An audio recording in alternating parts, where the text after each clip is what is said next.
¿Por qué Venezuela, el país con las mayores reservas de petróleo del mundo, llegó a su mala situación actual? ¿No estás de acuerdo con las cosas que están pasando? No estoy de acuerdo, por eso Maduro. ¡Por culpa de ustedes! Tienen la comida secuestrada para echarle la culpa al presidente. Sus crisis económica, social, política, alimentaria, de salud, de seguridad, de corrupción, de falta de libertades, de maltrato a muchos inmigrantes colombianos y de cierre de sus fronteras con Colombia, comenzaron en 1999 con la llegada de Hugo Chávez al poder, o en 2013 con su sucesor Nicolás Maduro, o tienen su raíz en 1958, desde cuando los partidos COPEI y Acción Democrática saquearon al Estado venezolano. Luchando con un régimen comunista, marxista, malandro, ladrón, pero cuando hay masa de pueblo en la calle, nadie puede. ¿Cuáles son las relaciones entre el proceso de paz de Colombia en La Habana y la situación actual de Venezuela? Ponerla en un tubito bien fino y darle mejor uso, señor Almagro. Métase su carta democrática por donde le quepa. A Venezuela se respeta. ¿Cuáles son las relaciones entre las próximas elecciones presidenciales en Estados Unidos y la situación actual de Venezuela? Y se nos aplique una entelequia llamada la Carta Democrática para abrirle las puertas a una intervención gringa en Venezuela. ¿Cuáles diferencias hay entre Simón Bolívar y Hugo Chávez? Nada ni nadie podrá evitarlo. ¿Cuáles salidas tiene Venezuela? Mentira, queremos el referendo, más nada. Bienvenidos a Colombia sin Fronteras, el programa de la Cámara de Representantes que habla sobre las relaciones de Colombia y el mundo, de la situación de los colombianos internacionalmente. Como siempre, estamos con el doctor Jaime Buenahora Febres Cordero, el representante a la Cámara de los colombianos en el exterior. ¿Cómo está, doctor Buenahora? Pues muy bien, muchas gracias por la invitación y un saludo a toda la audiencia. Doctor Buenahora, me contaron que estuvo hace unos días en Venezuela. ¿Qué estuvo haciendo por allí? Pues no, estuve recorriendo la frontera, estuve en territorio colombiano, pero hablando con gente de la frontera, con mucho venezolano que o viene, pasa la frontera, está en Cúcuta y en otros sitios, y la verdad es que logra uno una interlocución que le permite radiografiar un poco la situación de Venezuela en el momento actual.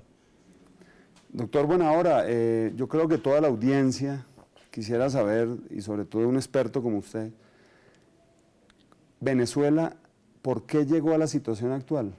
Hablemos de la historia un poco, por favor. Bueno, la verdad es que Venezuela llega a la democracia después de la dictadura de Pérez Jiménez en el año 58 y tiene una serie de gobiernos casi que alternando entre COPEI y Acción Democrática, que son los dos partidos tradicionales. Y ese país ha tenido grandes oportunidades, es uno de los países más ricos del mundo, no solo por el petróleo, sino en cantidad de otros minerales. Y la verdad sea dicha, uno diría que la riqueza venezolana se ha desperdiciado sobremanera porque no hay un reflejo de lo que significa como riqueza en prosperidad y progreso para el pueblo. Y desde luego los partidos tradicionales, COPEI y Acción Democrática, tuvieron una gran responsabilidad en la reacción que se produce y que encarna Chávez. Y pues no sobra recordar acá el gobierno de Carlos Andrés Pérez, el segundo gobierno, así como la posterior llegada de Caldera, de Rafael Caldera, y la amnistía a quienes pretendieron un golpe de Estado contra Carlos Andrés Pérez, entre quienes estaba Chávez. Y como dije, vienen las elecciones, hay una gran reacción contra los partidos tradicionales, gana Chávez, y esto ocurre en el 98, y prácticamente 18 años lleva Venezuela con un gobierno de socialismo, entre comillas, porque la distorsión al socialismo también es una cosa enorme en Venezuela. Creo que el chavismo le ha hecho mucho daño al socialismo, y me parece que uno no puede olvidar, para poner las cosas en perspectiva y entender qué pasa hoy, que el país de antes era un país manejado por partidos tradicionales muy, muy corrupto. A Venezuela la saquearon muchas veces. Bien, doctor. ¿Usted cuáles cree que son los problemas más graves de Venezuela actualmente? Bueno, yo diría que Venezuela hoy, en el día a día, pues uno observa desabastecimiento alimentario, en medicinas, de todo tipo. Gran corrupción, unos niveles de corrupción impresionantes, pero yo diría que la causa de todos estos problemas está en dos ejes equivocados de la aplicación del socialismo en la interpretación de Chávez, que son, lo primero, haber pretendido construir una lucha de clases generando odios entre los mismos venezolanos, de suerte que el país terminó polarizado. Y en segundo lugar, pretender construir un socialismo insostenible, es un socialismo nada productivo. Uno no entiende cómo un país tan rico, en lugar de crear infraestructura agrícola, industrial, etcétera, con 2 millones de barriles diarios de petróleo, pues se dedica a subsidiar y subsidiar, generando un paternalismo de Estado absurdo que empereza al pueblo, entre otras cosas. Y creo que eso, más un cuerpo administrativo poco preparado que estaba manejando asuntos de Estado, cosa que va desde el momento en que hay transición del antiguo régimen de los partidos tradicionales al chavismo, pues gente inexperta que se toma el Estado y que al final convierte el aparato del Estado en un botín. De manera que yo creo que hay muchas causas para explicar el fracaso del chavismo. Pero esto ha ocurrido en varias ocasiones en la historia de la humanidad. ¿Recuerda pues usted le alguna? Cuento, claro que sí. Mire, en el Imperio Romano, durante mucho tiempo, los cristianos no podían ocupar cargos públicos. Viene la conversión de Constantino en el año 306, con el traslado de la capital de Roma a Constantinopla, y los cristianos entonces son los que pasan a ocupar la burocracia del Estado. Y los paganos, es decir, los antiguos romanos que sí sabían del Estado, quedan marginados. Pero esos cristianos que llegan a manejar el Estado no tienen ni idea de lo que es el Estado.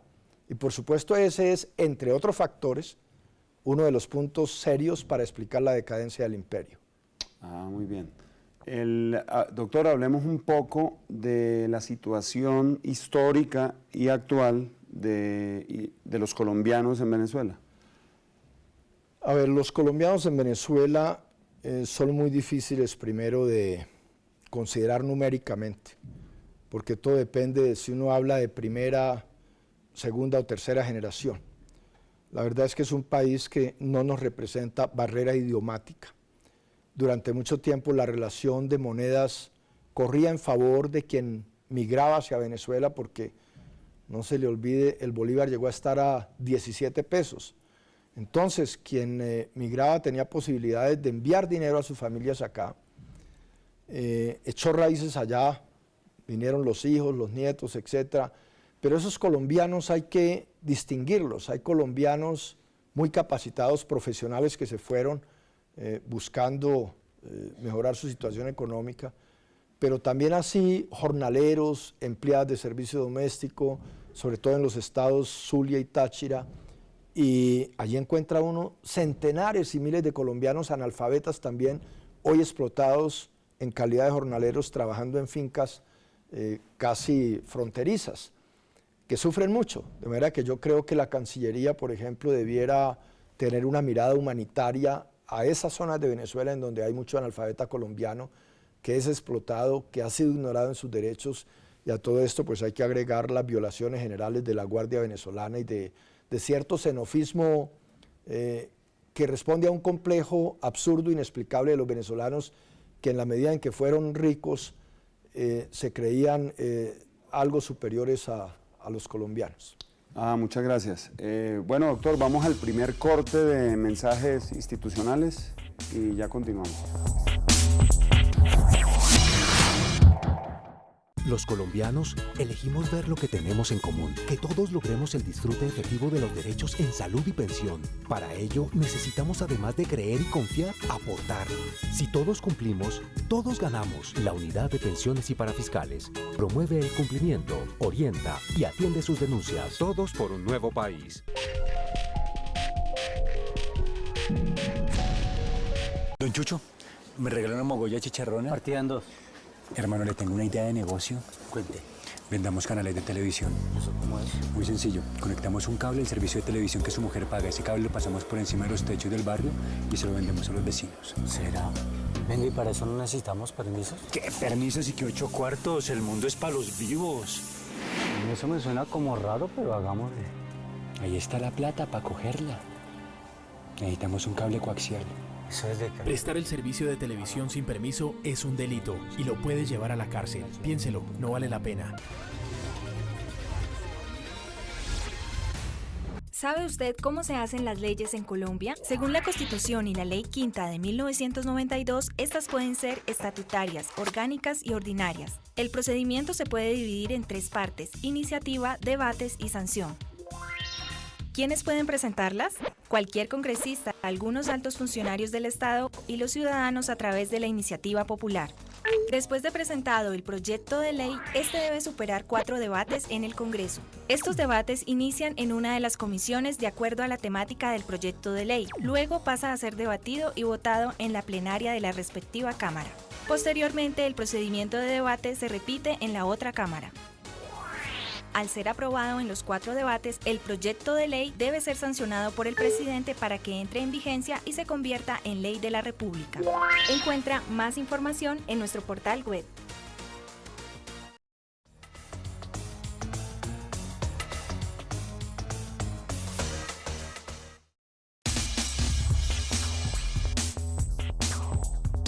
Doctor Buenahora, ¿podemos hablar un poco, por favor, acerca del cierre de la frontera o de las fronteras? Porque yo pienso que entre Colombia y Venezuela no hay una sola frontera, porque las características pues, de la frontera con Arauca, con Norte de Santander, con el Cesar, con La Guajira son diferentes.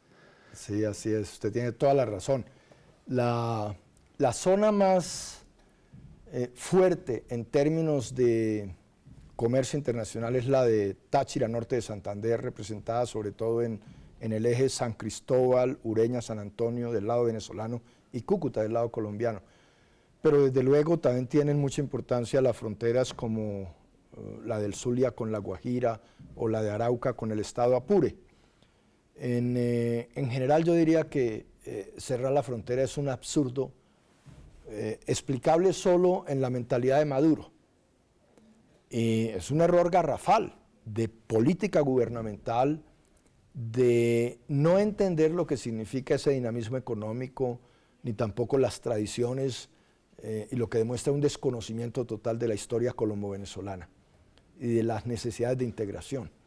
Yo diría que muchas familias en el estado Táchira, en el norte de Santander, pues tienen parientes de uno y otro lado, y lo mismo ocurre en Maracaibo. Déjeme, entre paréntesis, echar esta anécdota. Cuando estamos en plena época de la independencia, los cucuteños, en su inmensa mayoría, eran, por supuesto, partidarios de la independencia, pero había un grupito partidario de los realistas, es decir, de los españoles. Parecido a lo de Nariño. Claro, exactamente igual. Y esa gente terminó toda, en calidad de cucuteños, yéndose a Maracaibo. Luego hay unos parentescos muy fuertes desde entonces. Pero si uno mira la economía, por ejemplo, el carbón, Norte de Santander es una región muy rica en carbón, y el carbón, los fletes del carbón, pues eran muy inferiores a los que hoy habría que pagar porque el carbón se sacaba vía Lago de Maracaibo. Hoy en día, llevar el carbón del norte de Santander, del Catatumbo, por ejemplo, a Santa Marta, cuesta 4 veces más.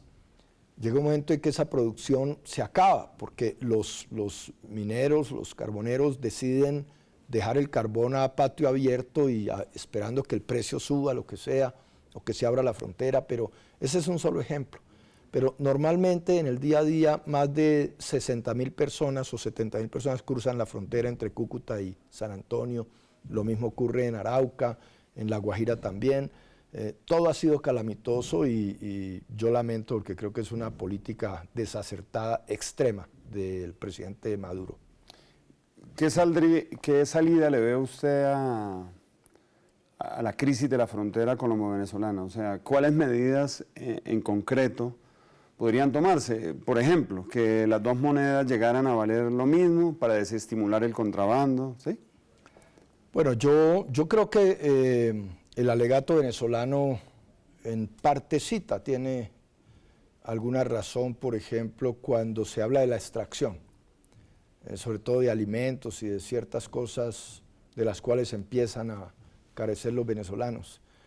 Pero el problema del contrabando es que es un contrabando no generado necesariamente por los colombianos o las mafias colombianas, sino que también dentro del aparato burocrático venezolano hay gente que participa de esos negocios, el negocio de la gasolina, por ejemplo.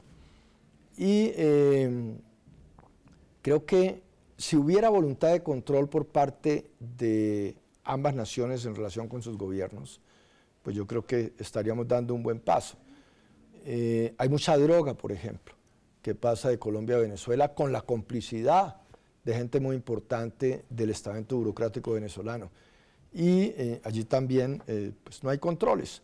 En Venezuela todo está segmentado para la corrupción y para hacerse a ciertos recursos del Estado. Y yo diría que acá nos equivocamos muchísimo porque cuando se produce el cierre de fronteras en agosto del año pasado, todos creímos en principio que iba a ser un cierre temporal para que culminara en diciembre, pensando en que se quería controlar electoralmente el estado Táchira. Y resulta que no, pasaron las elecciones la primera semana de diciembre en Venezuela y seguimos con el cierre de frontera y ya vamos a cumplir un año. Pero por donde uno lo mire es una posición absurda la del gobierno de Maduro. Representante Buenahora, los diálogos de La Habana, los diálogos de paz entre el gobierno colombiano y las FARC en La Habana, ¿cómo cree usted que van a incidir en las relaciones de frontera entre Colombia y Venezuela, en la situación de Venezuela, en la situación de los colombianos en Venezuela? Sí, yo, siendo objetivo, debo decir que Chávez sí jugó un papel importante como mediador o uno de los mediadores iniciales para estas negociaciones entre las FARC y el gobierno. Venezuela fue un punto de apoyo, pero el proceso de paz ya está muy adelantado y Venezuela ya no juega el rol que de pronto pudo haber jugado en principio. Hoy su rol es muy secundario, e inclusive frente al ELN lo está jugando mucho más Ecuador, pero las FARC siempre entendieron que Venezuela o el gobierno venezolano les servía como punto de apoyo, por ejemplo, para atender o curar a algunos de sus heridos, de sus miembros, etcétera, para periodos de descanso, en fin. Y buenas relaciones explicables en la medida en que hay un socialismo, el socialismo chavista, pero para los colombianos en general, en Venezuela la situación política es la generalizada de Venezuela, es decir, se está en favor o en contra del régimen, del gobierno. Y hay unos problemas serísimos, por ejemplo, en violación de derechos humanos, de los presos políticos, etcétera. Y yo creo que los colombianos hoy en día, en su inmensa mayoría, pues añoran un cambio, como la mayoría de los venezolanos también. Muy bien. Doctor, ¿usted cuál cree que será el panorama dentro de unos meses? O sea, cuando sea elegido el nuevo presidente de los Estados Unidos, ya sea Hillary Clinton o Donald Trump. Muy bien, una pregunta interesante. Difícil de contestar porque cualquier cosa que se diga es una hipótesis de trabajo. Pero en paralelo tenemos la situación interna venezolana en donde hay un referendo revocatorio que está en curso y frente al cual hay inclusive una presión internacional con pronunciamientos de la OEA y de otros estados. La Unión Europea también se pronunció, por ejemplo. Y en tratándose concretamente de las elecciones presidenciales en los Estados Unidos, pues ojalá primero no gane Trump, porque Donald Trump representa un gran peligro no solo para Venezuela y sus asuntos internos, sino para el continente americano y para todo el mundo. El triunfo de Trump es imaginarnos un mundo en peligro. Y estoy seguro que quien ganará las elecciones en Estados Unidos va a ser Hillary Clinton, obviamente con una visión mucho más demócrata. Tuvo la oportunidad en su condición de canciller o de secretaria de Estado de los norteamericanos de entender la diplomacia y manejarla a fondo y 1000 veces la he oído decir que aún con el peor enemigo hay que conversar hasta la saciedad. Hay que agotar el último recurso de la diplomacia y creo que esa sería su postura, de manera que ojalá gane Hillary Clinton. Muy bien, muchas gracias, doctor. Vamos al segundo corte de promociones institucionales y quiero que al final usted me diga algo que solo se lo he escuchado a usted en el mundo, que son las diferencias que usted ve entre Simón Bolívar y Hugo Chávez. Ya volvemos.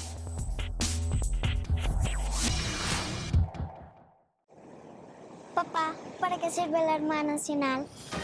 Para contribuir al desarrollo fluvial del país. Los ríos son parte de nuestro futuro y el futuro de Colombia. Son las vías de comunicación naturales de muchas de nuestras regiones, por donde ingresa el desarrollo.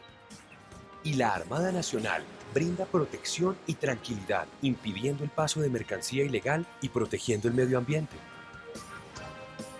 La nueva tecnología de nuestros buques es esencial para ser más eficientes, protegiendo y controlando los ríos de Colombia. En la Armada Nacional entendemos que nuestros ríos son el alma del país. Por eso, los cuidamos con orgullo. Armada Nacional. Protegemos el azul de la bandera. Todos por un nuevo país. Paz, equidad, educación.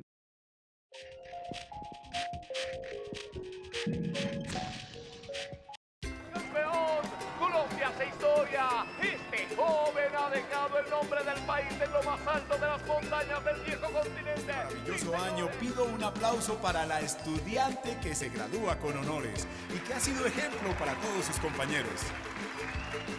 Buenos días, mi nombre es María José Rocha y hoy voy a ser tu piloto. Disfruten del viaje.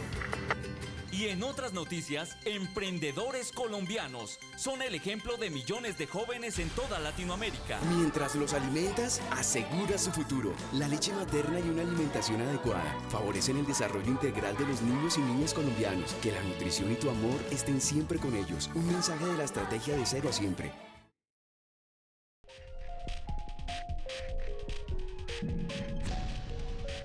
Sígame para esta 1000 pesitos, hermosa y bella dama, pero es por 2000. Aproveche la promoción.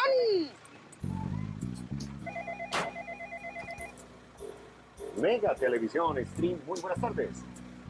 Claro que sí, tenemos un paquete de 20 canales que lo llevarán directo al Mundial. Otro paquete de 125 canales perfectos para la diversión de su familia. No apoye el delito, no compre televisión pirata. Nadie le asegura el servicio, la calidad ni el respaldo de la televisión legal. Si tiene dudas sobre su operador de televisión, consulte en www.antv.gov.co.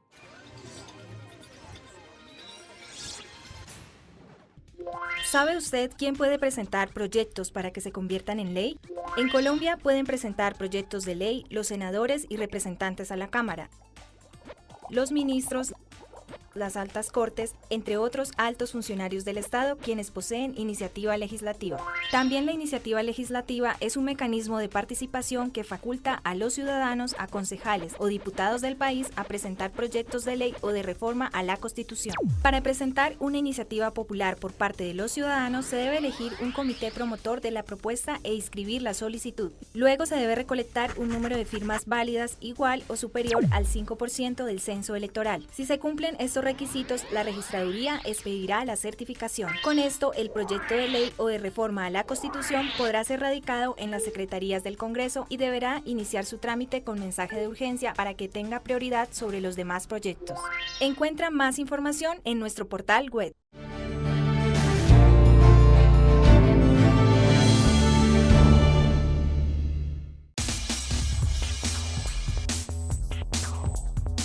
Representante Jaime Buenahora, ¿nos puede contar, por favor, para usted cuáles son las diferencias entre Simón Bolívar y Hugo Chávez? Pues yo diría que las diferencias son muchas y que son enormes. Simón Bolívar fue un hombre extraordinario, tuvo grandes oportunidades desde su cuna, a pesar de la orfandad en que vivió porque sus padres murieron siendo él un niño, pero pudo educarse, tuvo siempre sus grandes maestros privados y después estuvo en España y en Francia, era un humanista maravilloso, su manera de escribir es incomparable, hay que leer las proclamas y su visión de las Américas pues representa exactamente lo que estamos viviendo hoy. Y creo que uno de los libros más interesantes que muestra todo eso es El general en su laberinto, de García Márquez, muy, muy interesante. Y Simón Bolívar, pues fuera de ser un gran humanista, era un hombre auténtico. Por ejemplo, en su prédica frente a la esclavitud, él no se contentaba simplemente con hablar de la necesidad de la libertad para los esclavos, sino que él mismo daba el ejemplo, porque Bolívar liberó a todos sus esclavos. Otros próceres de la independencia nuestras no lo hicieron, como no los hicieron los padres fundadores en los Estados Unidos. Thomas Jefferson, James Madison, Washington, todos eran grandes propietarios de esclavos. Bolívar sí era auténtico. Y fuera de eso fue un gran genio militar. Yo pregunto, por ejemplo, mirando la geografía, si no es mucho más trabajo el de Bolívar de Caracas a La Paz a caballo que el que pudo hacer George Washington en las 13 colonias americanas. Una geografía mucho más pequeña. Y obviamente Chávez es muy, muy inferior. Yo lo que sí creo es que el chavismo le ha hecho un daño a la imagen de Bolívar, porque apropiarse la imagen de Bolívar para tratar de legitimar ciertas acciones gubernamentales, pues fue caricaturizando a Bolívar. Bolívar es un hombre extraordinario por donde uno lo quiera ver, y desde luego seguirá siendo nuestro símbolo en los 5 países que libertó. Perfecto. Doctor, el expresidente de Uruguay, Pepe Mujica, dijo hace poco pues, que él respetaba al presidente Maduro, el presidente de Venezuela, pero que eso no era un motivo para no decirle pues, que él estaba loco como una cabra, ¿no? ¿Usted qué piensa de eso? Que es una frase acertada, como muchas de Mujica. Yo creo que uno tiene que aprender a respetar las diferencias, y en ese sentido creo que se expresó el expresidente uruguayo.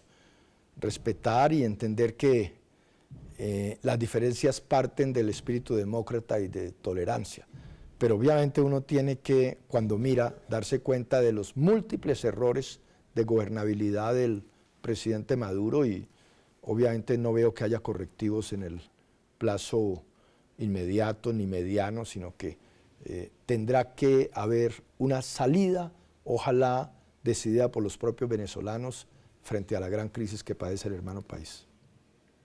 Bueno, doctor, muchas gracias. Para despedirnos, quisiera que usted pues, le contara a Colombia todo lo que usted piensa sobre la gran Venezuela históricamente, lo que usted siente por ese país.